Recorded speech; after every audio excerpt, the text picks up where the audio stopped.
Alright guys, TacticalRab here again today. Hope you're all doing well and enjoying your day so far. Some classic Call of Duty drama back on the menu with the CDL confirming the entire season format and schedule last night. Minnesota revealed that some of their online qualifiers will be done on LAN in person in Minnesota with other teams attending. Some players think this is an awful idea. Who wants to do that and put themselves at a disadvantage? And it's all kicking off as a result. Very much enjoyed your thoughts in the comment section below. Hit the like button if you enjoy. Subscribe if you're new as always. I'd greatly appreciate it. It really helps out the channel.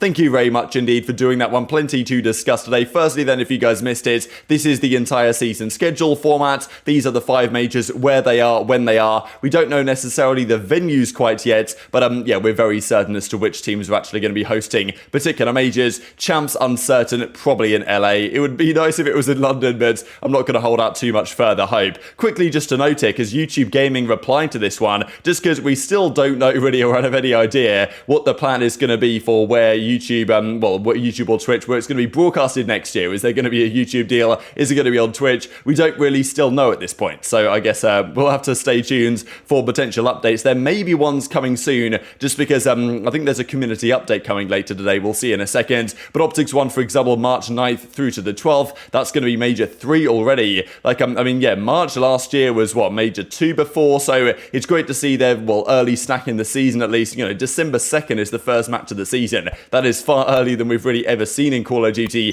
Even back in the pre-CDL days, when, let's say, Black Ops 4 Vegas, the Las Vegas event that season was on December the 7th. That was the first taste we really got of professional action, at least on LAN, at least in an official capacity. And yeah, okay, back then you used to have 10Ks and kind of these online tourneys that the CDL doesn't do now, but still, it's a good step in the right direction, I think. Just to note on this quickly, because I'm sure some of you guys are wondering, what is the Challengers format going to be for this season? Is it going to be better supported than the previous years? We've seen the likes of Hex say OpTic Nation is ready to return with the Challengers team if the support is there from the CDL and if it makes sense to do so. And obviously for now, a lot of these teams aren't really thinking about that. But we saw the other day when Doug leaked all the rosters that about 4 or 5 of those teams were under academies. And we haven't had that many academies so far in the CDL. So either they know something we don't in terms of the Challenger support to make it more worthwhile. I don't know. But as Doug says right here, spoke to Daniel, that being Daniel Sai, the other day, and I was very pleased with what he said to me. So whether the words translate into reality, who knows? But if Doug's positive, then Doug's always positive to be fair, but still pretty cool to see. And speaking of Daniel Sai, actually, the community update, the first one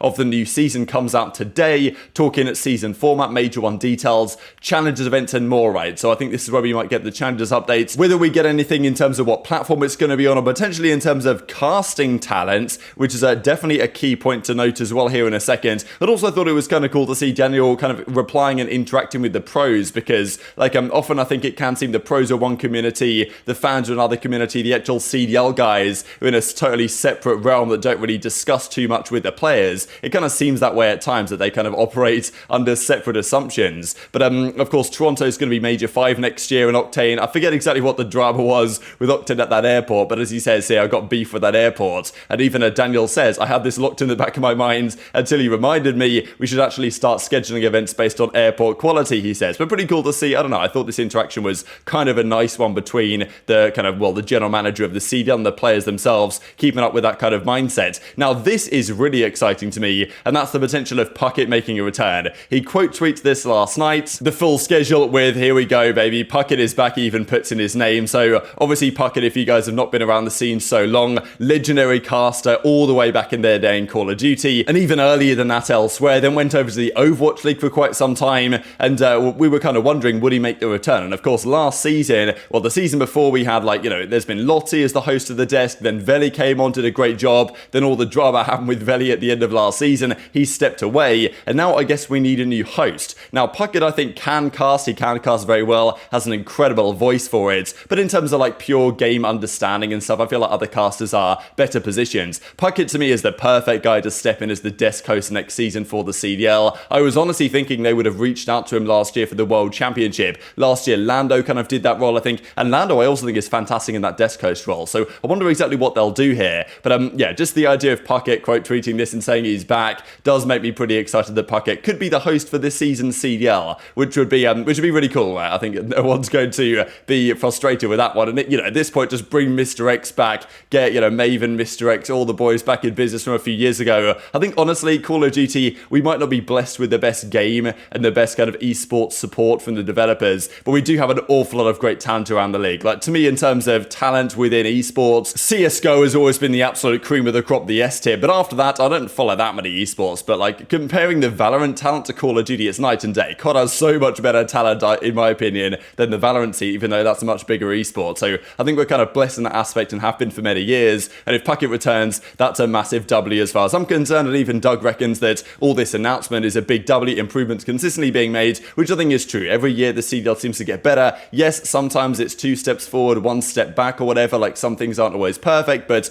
I guess we have to take the rough with the smooth and give them credit where they take things in the right direction. Now, Major 1 qualifiers, some of the teams have been coming out with what their schedule's going to be. So FaZe play Boston, Thieves, I mean, that's going to be a bagger, right? FaZe versus Thieves straight away. They play Toronto as well, then Vegas, that's their Major 1 schedule, and even Boston came up with their entire season schedule here, so you guys can already take a look at who they're going to be playing in. I mean, look, they play Florida 3 times, Major 2, 3, even 5. I believe OpTic play FaZe 3 times in Majors 2, 3 and 5 as well, potentially, or 2, 4 and 5, something like that. So there's a fair few spicy matches happening this season, and even Vegas Legion, credit to them, actually came up with their own kind of graphic here of which matches they're going to play. You look at all of these runs, it looks pretty difficult for them, but you know, they can't play themselves, which is the unfortunate thing of being a Legion fan. But this season maybe they'll be good, and I certainly hope they'll be good. But some of the Legion guys were involved in the drama yesterday with regard to this that came out, which is Minnesota Rokkr confirming Call of Duty is back in Minnesota. So this upcoming season, there's not going to be a Minnesota Major like there was Major 2 this season, but they still want the fans to actually have a venue to go to and enjoy Call of Duty. So they've been discussing with the league and with other teams to make 2 home series events happen, where for select days, I believe Saturday, I mean, we can see the dates actually in the reply, April the 1st and May the 6th, they're going to play their 2 games in person in front of a home crowd on LAN. Really cool stuff, and obviously it would be nice if the CDL just did this anyway, but other teams could follow in a similar line. The thing is though, teams that agreed to do this, we can actually see in the replies, so it's Florida, Los Angeles Guerrillas, then London and Boston, they've agreed with Minnesota that this is a good thing for the fans, but of course you've also got to wonder, like, do you go there to Minnesota and give them effectively what is the home field advantage? They're in front of their home crowds, and we saw this past season, the home crowd at the OpTic Major, at even the New York Major, and even you could argue at the World Championship in LA, where Thieves arguably had more support than they would have done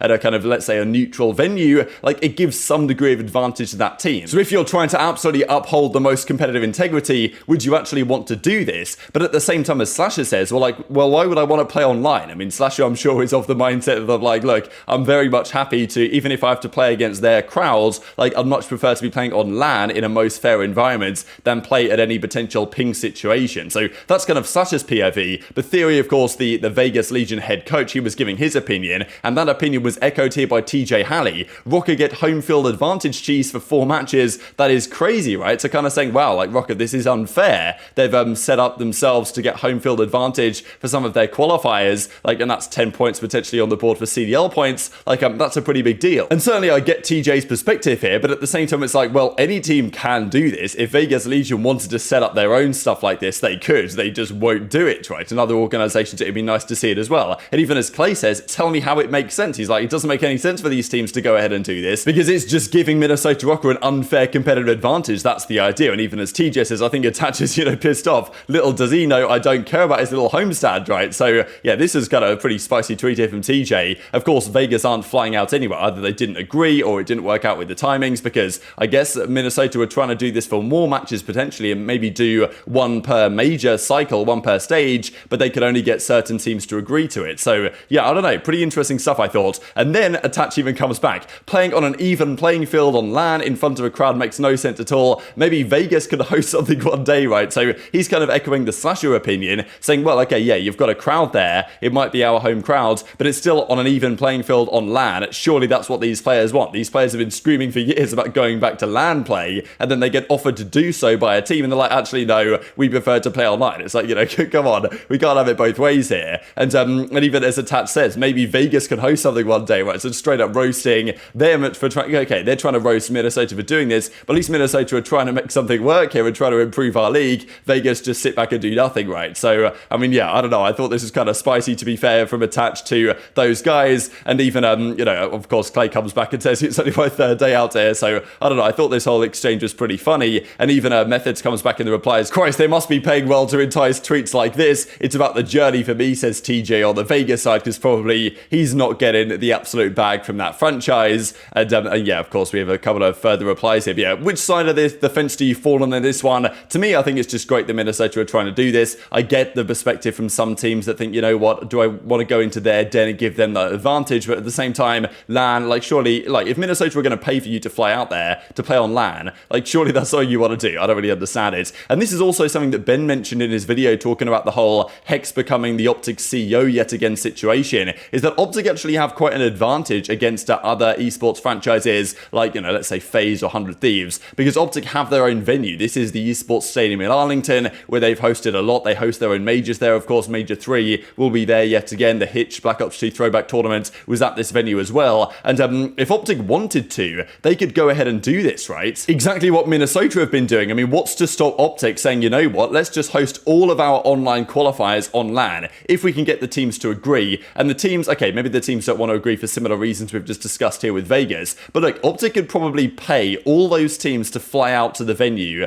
for that, you know, few days, for that weekend, to play those matches and offset that with the ticket sales, right? Because OpTic could sell a load of tickets. The fans would love to come and even just watch those qualifier matches in person, I'm sure. And I'm sure they could at least break even by getting those teams out there and getting the fans, and they could sell sponsor activations on that. So I don't know, I think given the fact that Minnesota are hopefully, well, clearly they are leading the way with this, there might be a chance for, especially an organization like OpTic and others that have venues in the close vicinity, to do exactly this and try and host some of their matches in person, do some more LAN action and get the fans more involved. So hopefully OpTic can, you know, take a leaf out of the Minnesota book potentially going forwards. And I think it'd be pretty cool to see. Couple of quick things to mention before we close out. Firstly, this that I screenshotted before. I think this tweet got deleted from Spartan, but effectively there's this drama about the Halo World Championship. The teams have turned up because tomorrow, I believe, is the start of the World Championship for Halo. It's I think only a 3-day event, and the teams turned up and realized that there's not really any practice possibilities. They have a setup that they're allowed to play on for like 2 hours a day leading up to Friday, and yeah, well, Spartan's pretty annoyed here because he says you could at least provide us with a warm-up station. And he also goes on to talk about the fact that, like, I love this, you know, I hate complaining, but come on, man. I mean, yeah, Spartan is not exactly known for not complaining, let's say, but maybe he's got a good reason here. And I didn't really see too many other pros jumping on this bandwagon necessarily, but yeah, I think they're talking about the fact that a practice situation isn't as ideal as they would like it to be. And as he kind of says, each team is designated a 2-hour block for practice today and tomorrow. We aren't allowed to play any more than that. And he says that, yeah, we could bring our own setups, but there's nowhere to actually set up. So I don't know, I guess the teams turned up expected to be able to practice day and night if they wanted to on these setups, but instead they don't have enough setups to practice on, so they only get allocated a 2-hour block to practice, and that's all the chance they get to prepare for the weekends. But at the same time, they've been doing all the preparation for the weekends for the last several weeks and months, really. So yeah, I don't know what you guys think about that, whether it's going to affect anything this weekend, but still, the teams have time to warm up in the Friday group play and all that type of stuff as well. And just to say this from the flank, pointing out when some of the key spicy matchups of the season are going on, Rokkr versus Ultra, for example, we get that Major 1 and Major 5, and of course it can happen more often than this at the majors themselves. But very much interested your thoughts on all this stuff in the comment section below. Hit the like button if you enjoyed, subscribe if you're new, take care, and I'll see you next time.